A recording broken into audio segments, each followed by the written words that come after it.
Lines composed a few miles above Tintern Abbey, on revisiting the banks of the Wye during a tour, July 13th,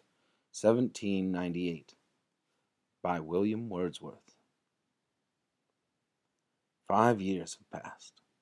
5 summers with the length of 5 long winters, and again I hear these waters rolling from their mountain springs with a soft inland murmur.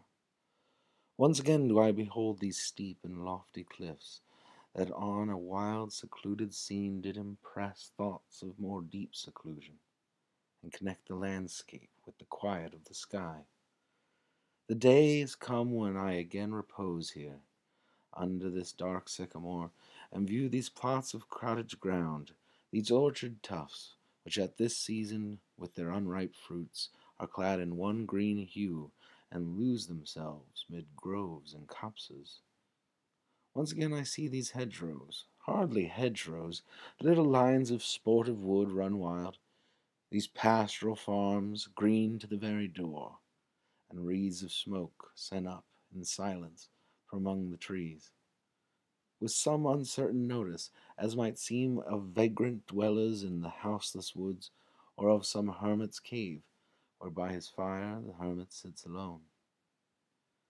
These beauteous forms, through a long absence, have not been to me as is a landscape to a blind man's eye,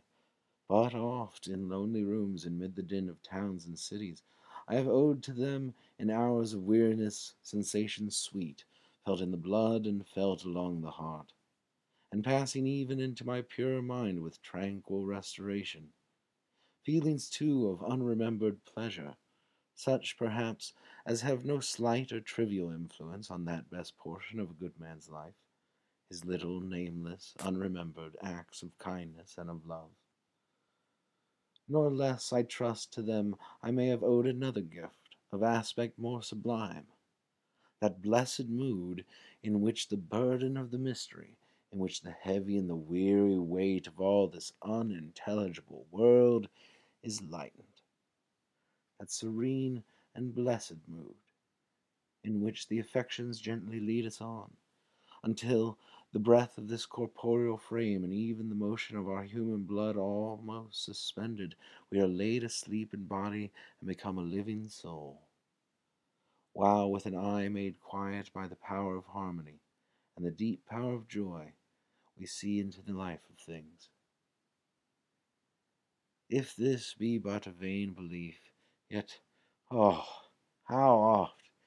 in darkness and amid the many shapes of joyless daylight, when the fretful stir unprofitable and the fever of the world have hung upon the beatings of my heart, how oft, in spirit, have I turned to thee, O sylvan Wye, thou wanderer through the woods, how often has my spirit turned to thee! And now, with gleams of half-extinguished thought, with many recognitions dim and faint, and somewhat of a sad perplexity, the picture of the mind revives again, while here I stand,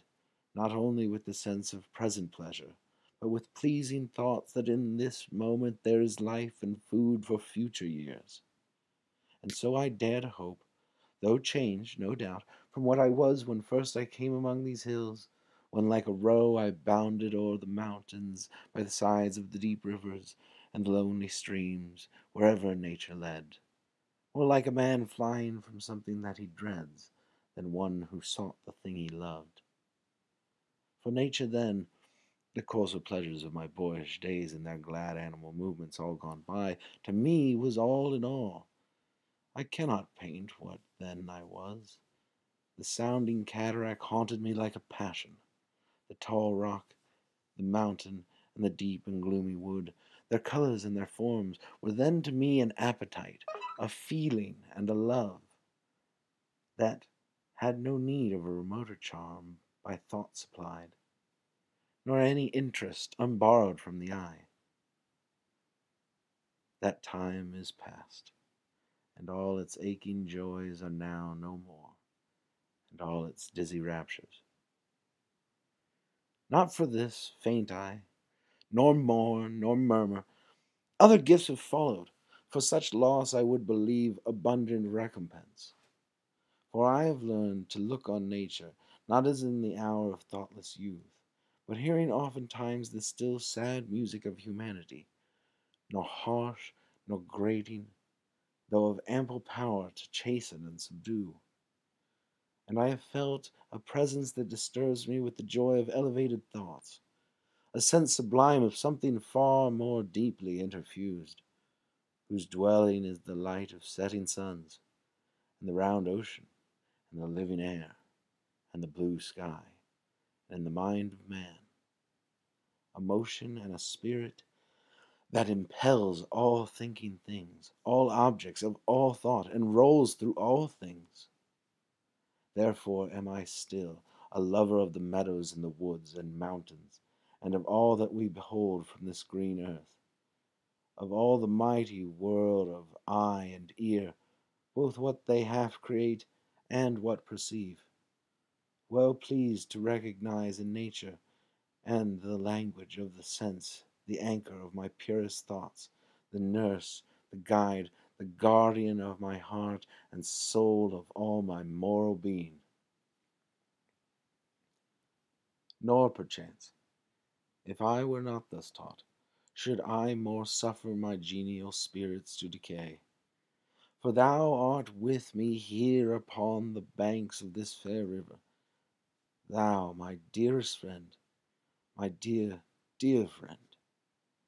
And in thy voice I catch the language of my former heart, and read my former pleasures in the shooting lights of thy wild eyes. Oh, yet a little while may I behold in thee what I was once, my dear, dear sister. And this prayer I make, knowing that nature never did betray the heart that loved her. 'Tis a privilege through all the years of this our life to lead from joy to joy. For she can so inform the mind that is within us, so impress with quietness and beauty, and so feed with lofty thoughts, that neither the evil tongues, rash judgments, nor the sneers of selfish men, nor greetings where no kindness is, nor the dreary intercourse of daily life, shall e'er prevail against us, or disturb our cheerful faith that all which we behold is full of blessings. Therefore let the moon shine on thee in thy solitary walk, and let the misty mounted winds be free to blow against thee. And in after years, when these wild ecstasies shall be matured into a sober pleasure, when thy mind shall be a mansion for all lovely forms, thy memory be as a dwelling place for all sweet sounds and harmonies, oh, then, if solitude, or fear, or pain, or grief should be thy portion, with what healing thoughts of tender joy wilt thou remember me and these my exhortations? Nor perchance, if I should be where I no more can hear thy voice, nor catch from thy wild eyes these gleams of past existence, wilt thou then forget that on the banks of this delightful stream we stood together, and that I, so long a worshipper of nature,